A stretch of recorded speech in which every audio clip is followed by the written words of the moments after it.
Today's Anxiety Slayer podcast is brought to you by the Anxiety Slayer Academy.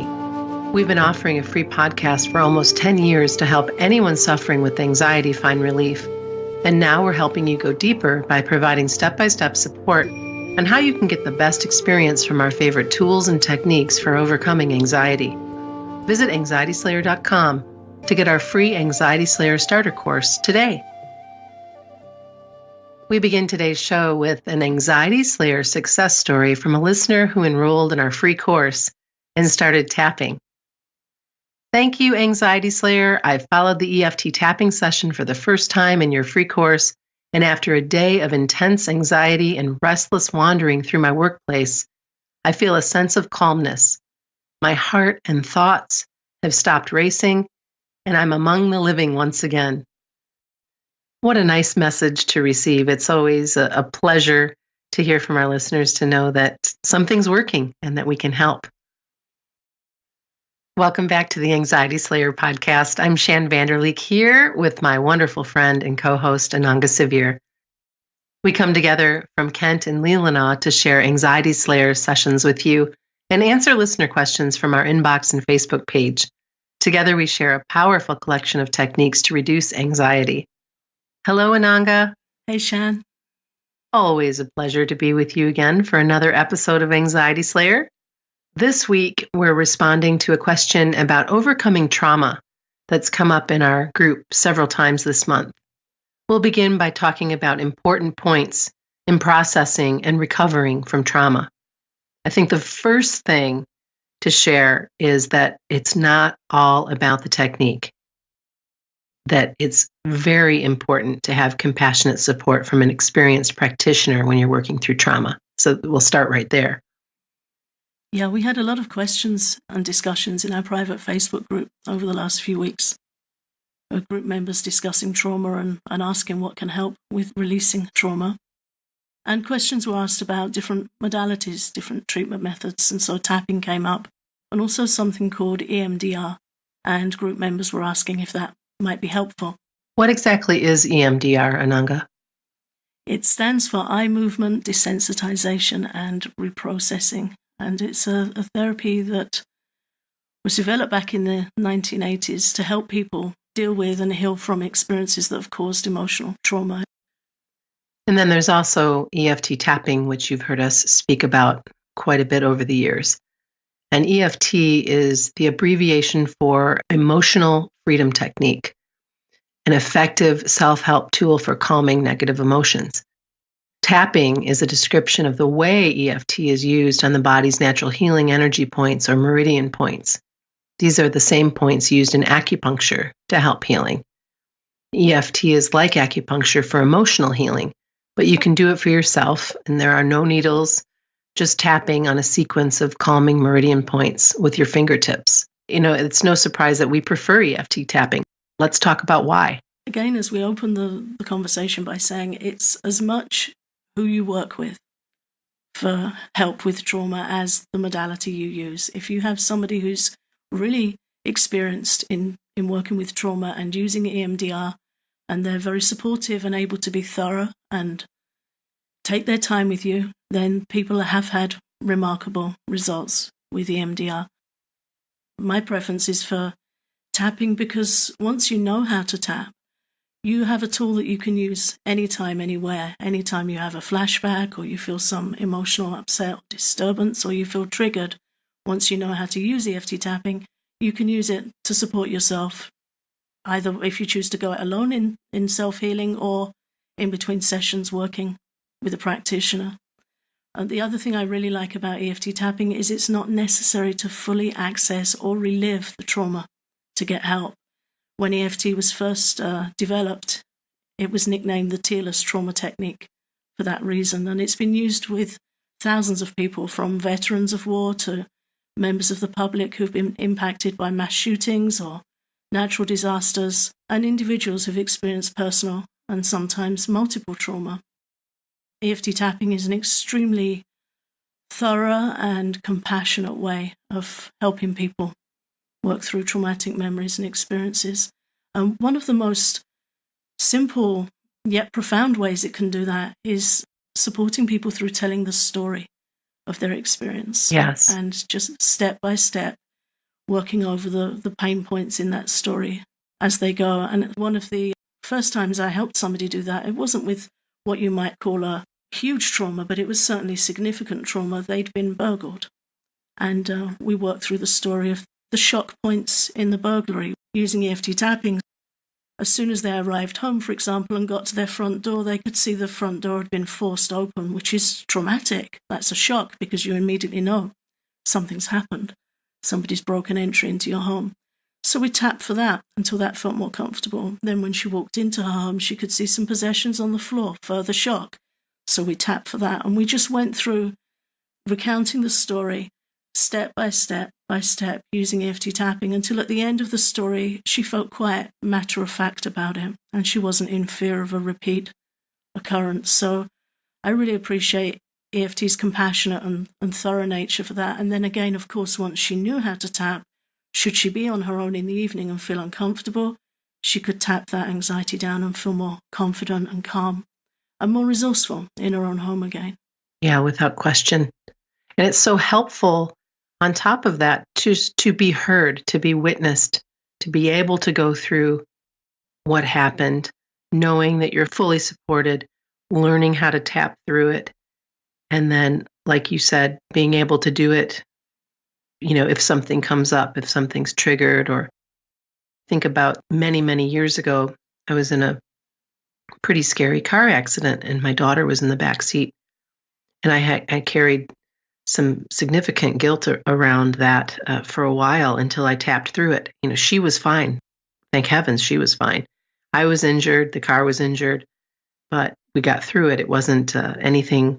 It could have been much worse, I guess is my point. However, I was still hanging on to some of that trauma. And by sharing the story and tapping through from the point of impact to the ambulance to knowing that my daughter was okay, but she wasn't with me. She was with the police officer. And everything that comes along with that, what could have happened, et cetera, and being able to just finally tap through it, release it, and give thanks.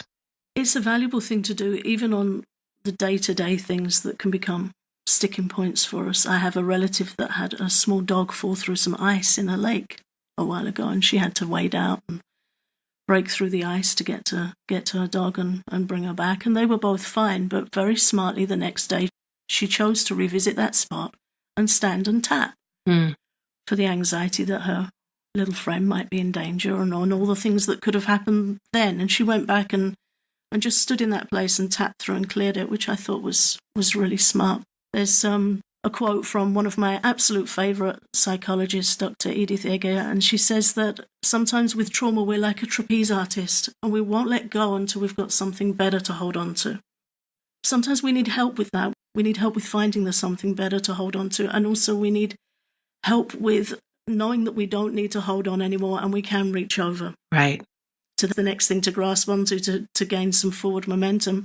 Sometimes when we've experienced trauma, we hold it in our present tense, not necessarily consciously, but it tends to get stuck in our present tense because there's always that worry that it could happen again.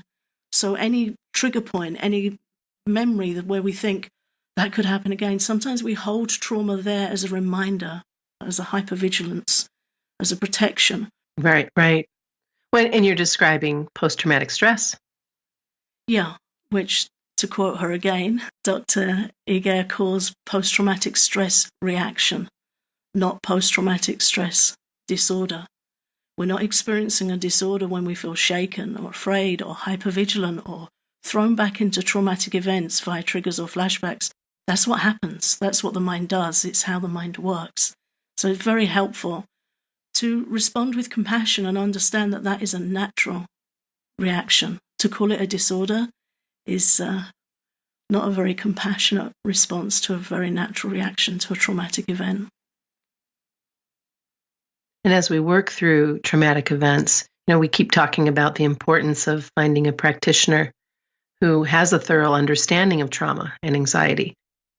And even better still, somebody that's lived with it and through it, because these are the best equipped practitioners to support you through empathy and understanding and their own work that they've been doing, experience in helping others.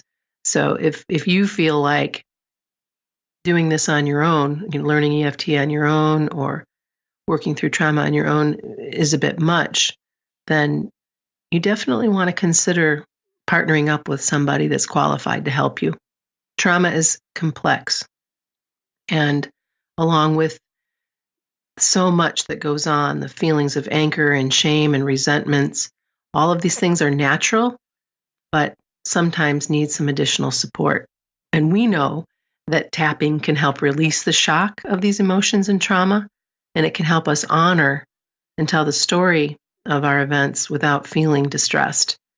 The memories remain, but the emotional pain goes. So it's a dance. It really is.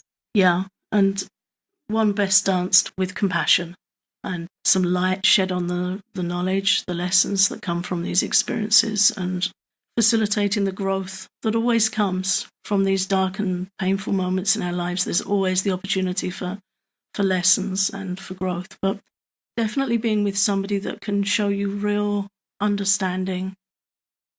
I remember some time ago when I sought help for anxiety, the person I was working with didn't understand anxiety. It was very apparent. They were very well qualified and very good at their job, but they hadn't had anxiety. And it made a little bit of a sticking point in our relationship, because I felt that they didn't really know what I was talking about or what I was experiencing. Yeah. It's always helpful to really work with somebody that can understand you. And yes, without question. And anxiety and trauma, these things can cast a shadow over our present moment as a fear of something that could happen to us again. How often, Ananga, do we hear people worried about, oh my goodness, I had a panic attack last week or in a social setting, and now I have to go back there. Or I had a panic attack when I last traveled or had to drive my car. All of those things set us up for that possibility thinking, right? mm-hmm. And so then we start to armor ourselves to protect ourselves, but then we kind of create even more stress around what could happen. These emotional shields that we develop that we think keep us safe actually don't. They can sometimes be very, very good at keeping out the good stuff, like emotional connection and asking for support versus what you think, that protection piece. And I've been there. I know what it's like to be armored, and I know you do too. So it's important when working with trauma to have support to grow your sense of internal meaning, strength, and joy, and to remember more than anything else that you're not defined by what's happened to you, even though trauma can make it feel that way. Yeah, really important to remember that what happens to us isn't us. And to ask, what now? What can I do now? This has happened. Mm-hmm. What can I do now? What steps can I take to support myself and to regain a sense of deep-rootedness and balance and connect with the meaning in my life? Whatever healing modality you choose to try, and whether you try it on your own or whether you feel like you're ready to work with a trained professional, make sure that you feel comfortable as you can with that person if you do choose to go the one-to-one route. You should never feel any pressure or discomfort. It's important to feel safe, to be heard, and to be able to take your time and explore any surrounding issues with a sense of safety and understanding. More than anything, you deserve compassion and quality support. If you don't feel you are receiving this, we recommend that you find a new practitioner. And thanks so much for listening to Anxiety Slayer. We're grateful that you choose to listen in every week. You can learn more about EFT tapping for clearing trauma at anxietyslayer.com/EFT. Or if you're ready for private coaching support, you can set up a session with Ananga at anxietyslayer.com/coaching.